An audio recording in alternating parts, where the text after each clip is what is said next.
ఓం నమో వెంకటేశాయ. నమస్తే అండి. Welcome back to Divi devotional channel. ఈరోజు తిరుమల తిరుపతి దేవస్థానానికి సంబంధించి దర్శన అప్డేట్స్ ఎలా ఉన్నాయో తెలుసుకుందామండి. మరియు నిన్నటి రోజున స్వామివారిని దర్శించుకున్నటువంటి భక్తుల యొక్క అప్డేట్ గురించి తెలుసుకుందాం. అంతేకాకుండా తిరుపతిలో ఇచ్చేటువంటి ఆఫ్లైన్ టికెట్స్కి సంబంధించి ఏ రోజుకి సంబంధించిన టికెట్లు ఇస్తున్నారు, పూర్తి వివరాలు ఈ వీడియో రూపంలో తెలియజేసే ప్రయత్నం చేస్తాను.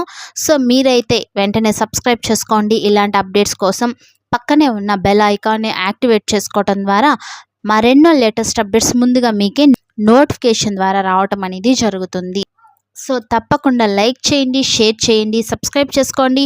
ఓం నమో వెంకటేశాయ. 300 రూపాయల ప్రత్యేక ప్రవేశ దర్శనానికి వెళ్తున్నటువంటి భక్తులకైతే 2 నుంచి 3 గంటల సమయం దర్శనం కోసం పడుతుందండి. ఇక ఎస్ఎస్టీ డీడీ టోకెన్స్ కలిగి దర్శనానికి వెళ్ళే వాళ్ళకైతే 3 నుంచి 5 గంటల సమయం అయితే పడుతుంది. ఇకపోతే ఎటువంటి టోకెన్ లేకుండా ఉచిత దర్శనానికి వెళ్ళే వారికైతే దాదాపు 20 గంటల సమయం దర్శనం కోసం పడుతుంది. అనగా ఎవరైతే ఆల్రెడీ క్యూ లైన్లో వెళ్ళి కంపార్ట్మెంట్లో వెయిట్ చేస్తున్నారో వారికైతే 12 గంటల సమయం పడుతుందండి. కొత్తగా ఎవరైతే క్యూ లైన్లోకి వెళ్ళి దర్శనానికి వెళ్తున్నారో అటువంటి భక్తులకైతే 15 నుంచి 20 గంటల సమయం దర్శనం కోసం పట్టే అవకాశం అనేది ఉంది. సో ఇది కేవలం ఎవరైతే ఎటువంటి టికెట్ లేకుండా ఉచిత దర్శనానికి వెళ్తున్నారో అటువంటి వారికి పట్టేటువంటి దర్శన సమయాలండి. మిగిలిన వాళ్ళకైతే 300 రూపీస్ స్పెషల్ ఎంట్రీ వెళ్ళే వారికైతే 2 నుంచి 3 గంటలు, మరియు తిరుపతిలో ఆఫ్లైన్ టికెట్స్ తీసుకొని వెళ్ళే వారికైతే 3 to 5 అవర్స్ దర్శనం కోసం పడుతుంది. ఆ తర్వాత ఈ టోకన్ లేని సర్వదర్శనానికి వెళ్ళేటువంటి భక్తులైతే అన్ని కంపార్ట్మెంట్లో నిండిపోయి బయట క్యూ లైన్లోని ఏటీసీ సర్కిల్ వరకు వేచి ఉన్నారండి. దీన్ని బట్టి చూసామంటే తిరుమలలో దాదాపు ఒక 5-7 రోజులుగా చూసామంటే భక్తుల యొక్క రద్దీ అనేది కొనసాగుతుంది. ఎవరైతే ఈ ఉచిత దర్శనానికి వెళ్తున్నారో వాళ్ళకి చాలా సమయం పడుతుందండి దర్శనం కోసం. మరియు కంపార్ట్మెంట్స్ అంతా కూడా నిండిపోయి బయట క్యూ లైన్ అంతా కూడా దాటి ఏటీసీ సర్కిల్, శిలాతోరణం వరకు సో ఇలా వేచి ఉండటం అనేది మనం డైలీ అప్డేట్స్లో నేనైతే మీకు తెలియచేస్తూనే ఉన్నాను. ఈ విషయాన్ని అయితే ఒకసారి గమనించండి. ఎవరైతే చిన్నపిల్లల్ని తీసుకువెళ్తున్నారో అటువంటి ఫ్యామిలీ మెంబర్స్ కావచ్చు, లేదా కొంచెం ఏజ్డ్ పీపుల్ని తీసుకువెళ్తున్నారు అటువంటి వారైతే దయచేసి ఈ ఉచిత దర్శనానికి అయితే వెళ్ళకండి. మీరు స్పెషల్ ఎంట్రీ దర్శనం లేదా తిరుపతిలో ఆఫ్లైన్ టికెట్స్ అనేది ఇస్తూ ఉంటారు, అవి తీసుకొని వెళ్ళారు అంటే కనుక ఈ ఉచిత దర్శనానికంటే కూడా కొంచెం తక్కువ సమయంలోనే స్వామివారిని దర్శనం అయితే చేసుకొని రావడానికైతే అవకాశం అనేది ఉంటుంది. ఇక నిన్నటి రోజున 80,048 మంది భక్తులైతే స్వామివారిని దర్శనం చేసుకున్నారండి. 35,403 మంది తలనీలాలైతే సమర్పించారు. ఇకపోతే 4.17 కోట్లు స్వామివారికి నిన్న ఒక్కటి రోజున వచ్చినటువంటి హుండీ ఆదాయం.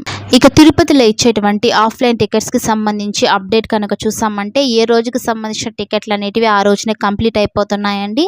తర్వాత మరుసటి రోజున ఇచ్చే టికెట్లు కూడా చాలా తొందరగా అయిపోతున్నాయి. ఎందుకంటే భక్తుల యొక్క రద్దీ అనేది ఎక్కువ ఉంది, టికెట్స్ అనేది కూడా తొందరగా అయిపోతున్నాయి అన్నమాట. సో ప్రతిరోజు తిరుపతిలో మనకి ఆఫ్లైన్స్ ఉదయం 3 గంటల నుంచి ఇవ్వటం అనేది స్టార్ట్ చేస్తారండి. తీసుకోవాలి అనుకునే వాళ్ళైతే తిరుపతిలోని శ్రీనివాసం, విష్ణు నివాసం, భూదేవి కాంప్లెక్స్ మరియు శ్రీవారి మెట్టు మార్గాలలో ఈ 4 మార్గాలలో ఇస్తున్నారు. తర్వాత అలిపిరి మెట్ల మార్గం మధ్యలో అయితే ఎటువంటి ఆఫ్లైన్ టికెట్స్ అనేటివి ఇవ్వటం లేదు. శ్రీవారి మెట్టు మార్గం ద్వారా వెళ్ళేటువంటి వారికైతే శ్రీవారి మెట్టు మార్గం మధ్యలో ఈ ఆఫ్లైన్ టికెట్స్ అనేటివి ఇస్తున్నారు, తీసుకోగలరు.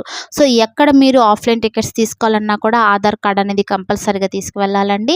12 సంవత్సరాల లోపల తక్కువ వయసు ఉన్నటువంటి పిల్లల్ని తీసుకువెళ్తే కనుక అటువంటి వారికి టికెట్ ఏం అవసరం లేదు. మరియు టికెట్ తీసుకున్న వారికి ఆ టికెట్కి సంబంధించేటువంటి స్టాంప్ కానీ, స్కానింగ్ కానీ, చెకింగ్ ఎలాంటిది లేదు. కాబట్టి మీరు టికెట్స్ తీసుకున్నాక మీకు నచ్చినట్టు మీ వసతిని బట్టి మీరు నడక మార్గం ద్వారా కానివ్వండి లేదా వాహనాల ద్వారా కానివ్వండి తిరుమలకైతే వెళ్ళవచ్చు.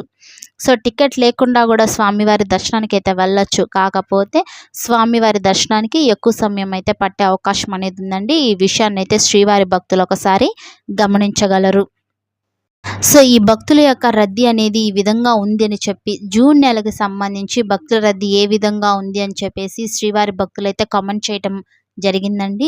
సో ఏ రోజుకి సంబంధించిన అప్డేట్ అనేది ఆ రోజైతే నేను తెలియజేయగలుగుతాను.